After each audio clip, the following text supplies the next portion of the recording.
In the spotlight tonight, Rachel Gentel's nearly 4-hour interrogation. For the second day in a row, George Zimmerman's defense team cross-examined 19-year-old Rachel Gentel, the last person to speak with Trayvon Martin, on his cell phone before the altercation with George Zimmerman, in which Trayvon Martin was shot and killed. George Zimmerman has pled not guilty in the second-degree murder of Trayvon Martin, claiming self-defense.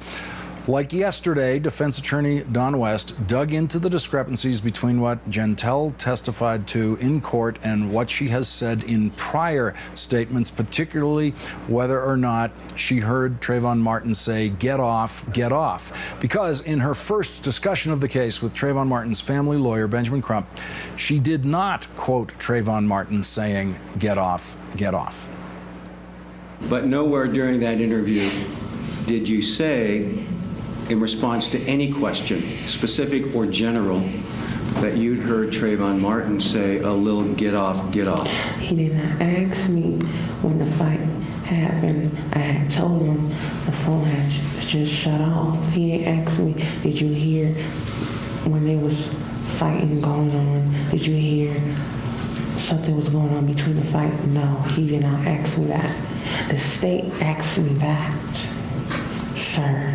So you made the decision then not to tell Mr. Crump that you'd actually heard Trayvon Martin say, get off, because you were in a hurry? Objection, ask and answer. So the word "in a hurry" is an additional part to that question, so I will allow it. You may answer. Yes, sir, because Crump is not law enforcement. So you weren't worried about telling him, first of all, the truth or the whole story? First of all, Crump is not law enforcement. He's not an officer. I knew that he was not an officer. So, like I told the mother from the beginning, if an officer wants to talk to me, know the exact story, everything about what happened that night, they will reach me at my number. You got it? Joining me now, Faith Jenkins, a former criminal prosecutor, and Yamiche Alcindor, a reporter for USA Today, who was in the courtroom today. Faith, I think I'd like you to summarize what you think the effect is of Gentel's testimony, but I think one of the things that's happened in the media is people gotten carried away with what her testimony was supposed to do, calling her a star witness and all of this. She was never an eyewitness. She was an ear witness, and what we knew she could establish from the start and what her cell phone records can establish is this is what Trayvon Martin was doing up to a certain point, meaning he was talking on his cell phone right up to this second, as the records will show. And then you can measure from that point how much time went by before a gunshot was fired. That's very, very helpful. What else should people or should either the prosecution or the defense expected to have established with her testimony? Well, the prosecutor is going to do one key thing in their summation. They're going to take her almost 5 hours on the witness stand, and they're going to focus the jury on the key elements, the points that really matter. And that's the time when she was on the phone with Trayvon. They're argue, yes, maybe she's been a little bit inconsistent in the past, but is she being truthful? Do you believe her? Does she have a certain credibility of when she talks about what happened? And that's what I really got from her cross-examination in this case. Don West, no matter how he tried to ask her different ways to come in with different testimony, different prior statements, she stuck to the core of her testimony about what she heard that night on the phone when she was on the phone with Trayvon. Another thing I noticed is she didn't try to censor their conversation. There are certain words that she said that Trayvon used that the defense tried to really harp on with her, but she didn't try to censor that for court. She said, this is what he said. I mean, if she wanted to paint him in a better light, she could have used different words, but she didn't. She said that he used the word cracker and he used the word N-word. And I think that lends additional credibility to her testimony. She just came in and she told it like it was. This is what I heard. This is my testimony. Well, let's listen to Don West discussing exactly that word description that she says Trayvon Martin used for Zimmerman in her first description, in his first description of him to Gentel. Let's listen to that now. describing the person is what made you think it was racial? Yes. And that's because he described him as a creepy-ass cracker? Yes. So it was racial, but it was because Trayvon Martin put race in this. No. You don't think that's a racial comment? No. You don't think that creepy-ass cracker is a racial comment? No. Yamiche, the jury is going to have to decide what to make of the discussion that Gentel has said she had with Trayvon and what that has to do with the final outcome that night. What is your sense of, if there's any way of telling in the courtroom there, what the jury was kind of leaning in toward in her testimony the most?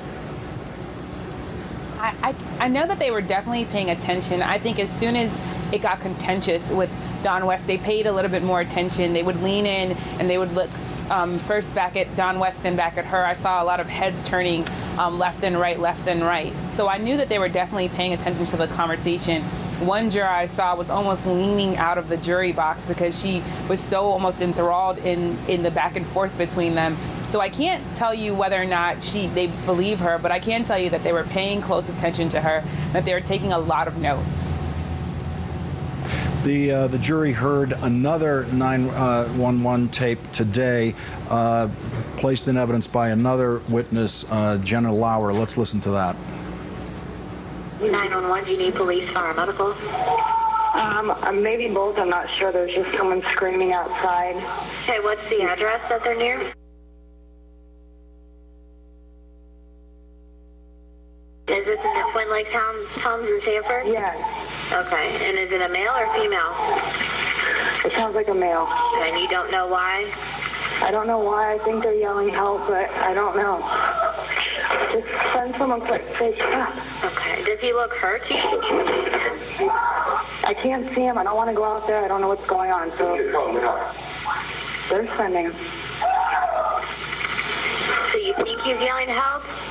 Yes. All right, what is your phone number? Just there's gunshots. You just heard gunshots? Yes.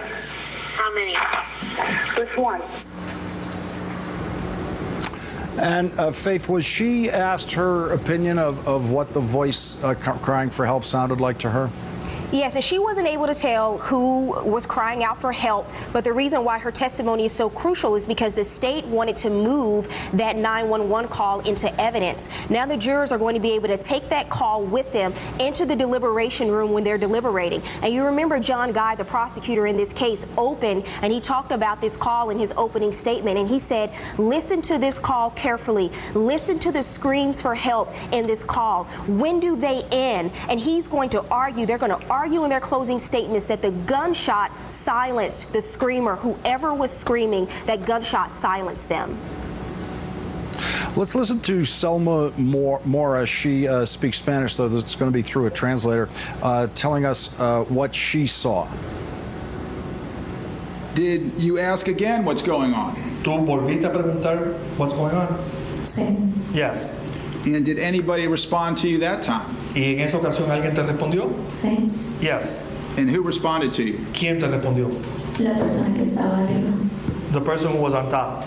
And what did the person on top say? ¿Y qué dijo la persona que estaba arriba? Solamente llamé a la policía. Just to call the police. Did you ever hear the person on the bottom say anything? ¿En algún momento escuchaste a la persona que estaba abajo decir algo? No. No. At any point did you see either the person on top or the person on the bottom get up? ¿En algún momento tuviste a la persona que estaba arriba o la persona que estaba abajo levantarse? Sí. Yes. Who did you see get up? ¿A quién viste tú levantarse? El que estaba arriba. The one who was on top. When the man on top got up and started walking around, could you see the man on the bottom or the person on the bottom better? Cuando esta persona se levantó y estaba caminando, ¿tú pudiste ver a la persona, el hombre o la persona que estaba abajo, lo pudiste ver mejor? Sí. Yes. Could you tell at that point whether or not the person on the bottom was on their stomach or their back? Y en ese momento, ¿pudiste distinguir si la persona que estaba abajo estaba boca abajo o boca arriba? Estaba boca abajo. He was face down. Yamiche, here's the prosecution with another witness very clearly insisting that Trayvon Martin was face down right after this incident, which contradicts the Zimmerman version of this. This is something that is essential to the prosecution's outline of the case, isn't it? I think it's essential because the lawyers I've talked to say that there are no eyewitnesses. So each one of these witnesses that they're presenting gives one small piece of the puzzle. And this woman is saying clearly, I saw George Zimmerman on top of Trayvon Martin, and that when the gun went off, the person who got up, the person who was walking around, was the same person who was on top of the second person, which would be George Zimmerman. So I think that she really offered key testimony for the state because she really tried to paint a picture of this young boy basically on the ground while George Zimmerman was on top of him. Faith Jenkins and Yamiche Alcindor, thank you both for joining me again tonight. Thank you.